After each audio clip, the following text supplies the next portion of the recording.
an organized criminal group engaged in the drug trade, once led by Pablo Escobar, generated revenues equivalent to the budget of Uzbekistan. Today, an existing organization controls about 60% of all drug trafficking in the United States. In this video, you'll discover why drug cartels still exist, how they're structured, and how they deal with competitors. Enjoy watching.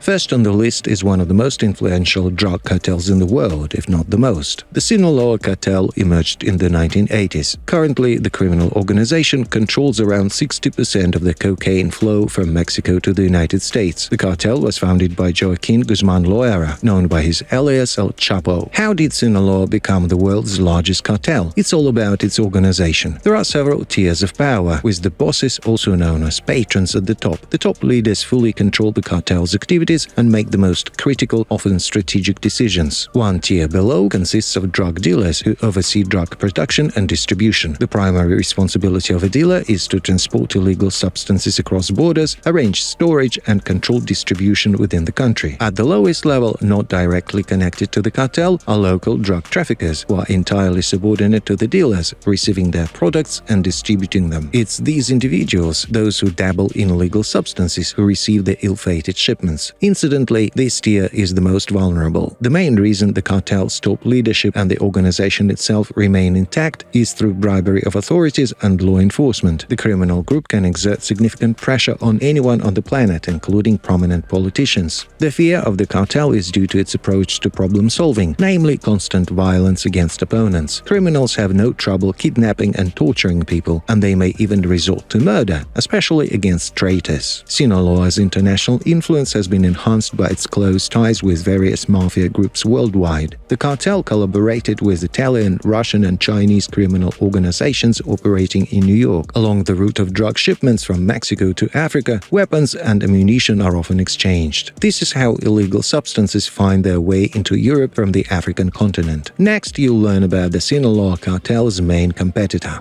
The Juárez Cartel was founded in the 1970s. The criminal group gained significant influence after the death of its founder in 1993, when Amado Carrillo Fuentes took power. It was during his leadership that the Juárez Cartel seized around 50% of the world's drug trafficking. Carrillo held the leadership position for about 4 years. During this time, he managed to establish close connections with Mexican officials. In 1997, after Amado Carrillo Fuentes died, the cartel faced turbulent times. A power struggle emerged among Carrillo's brother, known narco barons Carrillo Vicente Fuentes and the Munoz Talavera brothers. In the end, Carrillo's brother triumphed in this battle. The organization of the Fuente brothers became the most influential and dangerous criminal organization of the 90s thanks to their cooperation with other cartels, including Sinaloa. This led to the formation of a so-called Golden Triangle Cooperative or Golden Triangle Cartel. It controlled almost all smuggling routes globally. It's this past cooperation between today's rivals that explains the similarities in their organizational structures. However, this alliance was not meant to last. When the leader of the Sinaloa Cartel refused to pay the Juárez Cartel for using its drug trafficking routes, the Golden Triangle Cooperative disintegrated. After this action, cartels began to engage in conflicts. It's worth noting that many members of the Juárez Cartel started leaving and joining the Sinaloa Cartel, especially after El Chapo managed to escape from prison in 2001. In 2004, a genuine war erupted between the cartels, resulting in the Sinaloa Cartel capturing a significant portion of Juárez's territory. Skirmishes among members of these criminal groups occur nearly every day, and the death toll from these conflicts rises each year. The struggle for dominance in the drug market continues to this day, but Sinaloa still holds the lead. Watching the battles between Mexican drug cartels is intriguing, but it's also essential to pay attention to other criminal organizations.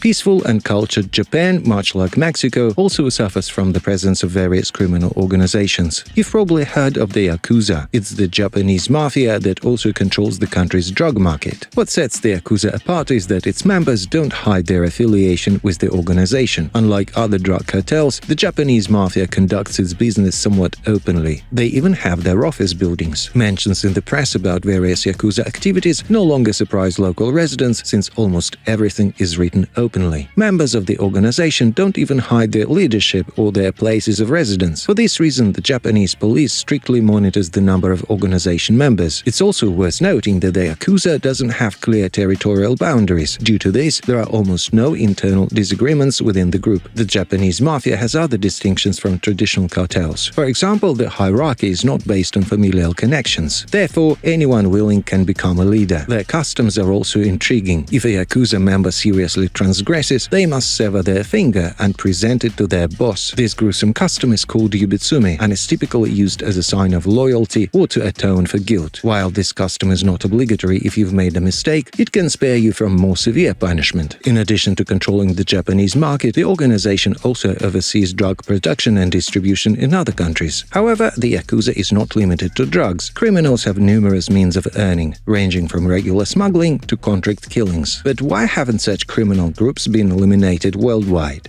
The production and distribution of narcotics are very dangerous but profitable businesses. Why profitable? It's because narcotics are illegal in the civilized world. Anything prohibited tends to be significantly more valuable. The danger lies in the fact that authorities and law enforcement are constantly working against their distribution, apprehending local dealers and hardcore addicts. Although governments combat the production of various illicit substances, it doesn't make them less available. On the contrary, the drug market sees the emergence of more narcotics and sellers. This is due to both private operators and major drug cartels. Cartels are organized criminal groups that in our time wield immense power and influence. Even governments find it perilous to directly oppose them. This is precisely because of the abundance of money in the cartel business. They control the production and distribution of nearly all narcotic substances in the world. The presence of money allows many organizations to possess their own armies. Typically, governments seek to avoid armed conflicts to reduce the number of unintended deaths. Bribing an official of any rank is also a simple task for cartels, and eliminating an obstructive individual is even easier. The enormous sums of money enable such organizations to stay afloat to this day. Because of this, governments often find it more straightforward to avoid conflicts with these powerful groups and instead discreetly monitor them while carefully removing individual figures.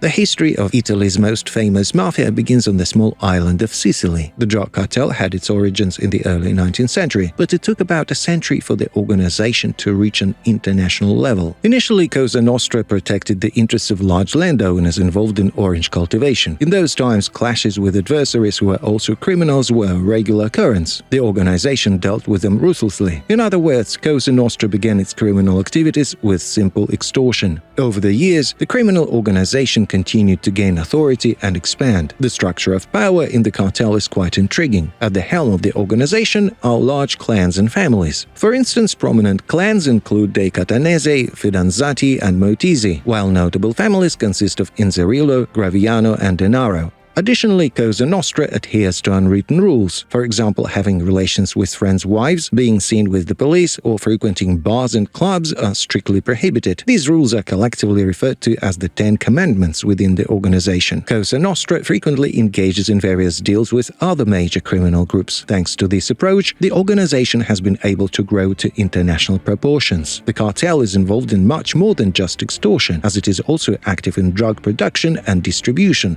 the casino market, prostitution, and arms trade.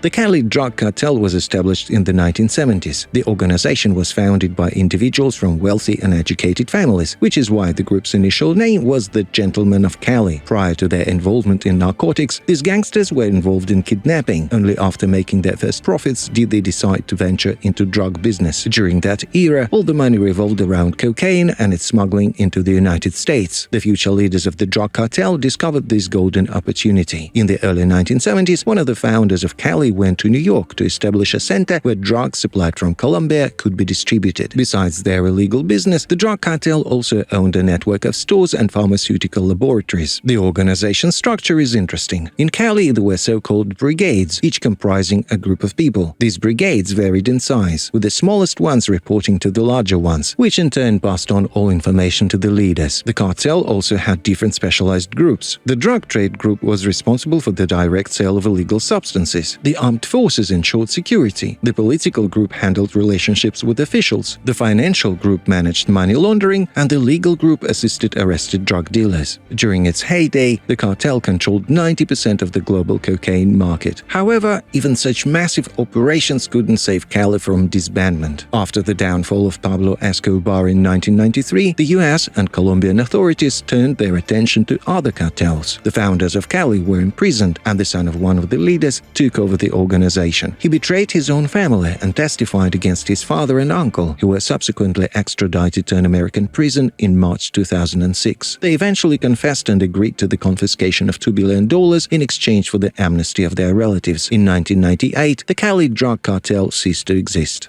Medellín Cartel. Next on our list is the Medellín cocaine cartel, which emerged in Colombia. But why is it on our list if the most influential Colombian drug cartel was Cali? The reason is that the most famous drug lord in the world, Pablo Escobar, was the one who created this criminal organization. In the summer of 1977, Pablo Escobar, along with his two co-founders, who were already wealthy at the time, established the Medellín cocaine cartel. The primary reason for the organization's eventual success was its unique approach to operations. Drug shipments were relatively small, and in case the police confiscated a shipment, there was a guarantee of compensation for the losses. They used not only regular cars and airplanes, but even submarines for drug transportation. The structure of the cartel was as follows. It consisted of numerous groups, each created for a single purpose: the distribution of cocaine. These groups had their informants, and some even included federal agents. However, even such protection didn't shield them from the authorities' scrutiny. Some of these groups were dismantled due to the mistakes made by their own members. The amount of money these criminals made from drug sales is simply staggering. The sum the cartel managed to earn over its existence amounts to tens of billions of dollars, comparable to the budgets of some countries. It's possible that these figures are incorrect, and the organization might have acquired hundreds of billions of dollars. Throughout its existence, the organization engaged in a war with its competitor, the Cali drug cartel. Active fighting would flare up and then die down periodically. This continued until the Medellín cartel's ultimate collapse. It's worth noting that the organization's disintegration was also due to its main competitor. Pablo Escobar's drug cartel was responsible for various assassinations of prominent politicians. Despite these criminal activities, the organization maintained close contact with the government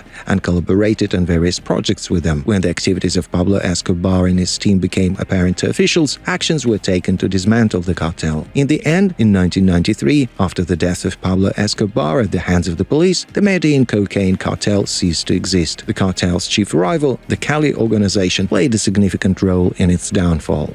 In Naples, there were also their criminal groups. The Camorra drug cartel originated in the 18th century within the prisons. The group's primary purpose was to protect inmates. In the 19th century, the cartel had influential figures within the government, which allowed them to engage in criminal activities freely. The Camorra drug cartel's business is not limited to the sale of prohibited substances. It also involves prostitution, extortion, and the counterfeit of expensive goods. However, all other business directions pale in comparison to the drug trade, which generates significantly higher revenue. Naturally, such vast sums of money made it impossible for the organization to remain confined to its own territory. The Camorra expanded its influence into the international drug market, primarily supplying various illegal substances to Europe. Of course, the organization didn't escape the authorities' attention. However, over the years, the police have only managed to apprehend 5 of the cartel's leaders. Why so few? The Camorra doesn't have a clear hierarchy. The entire organization is divided into groups, each controlling its respective region, with each group having its own boss. It's virtually impossible to pinpoint who exactly is behind the entire drug cartel. This is why the police have to this day failed to capture anyone else from the leadership of the organization. Perhaps there's a connection to bribery. Like other drug cartels, the Camorra receives immense sums of money from all of its business ventures, and maybe not all police officers and judges with access to this wealth can resist the temptation. The truth of how things truly operate is something we may never discover.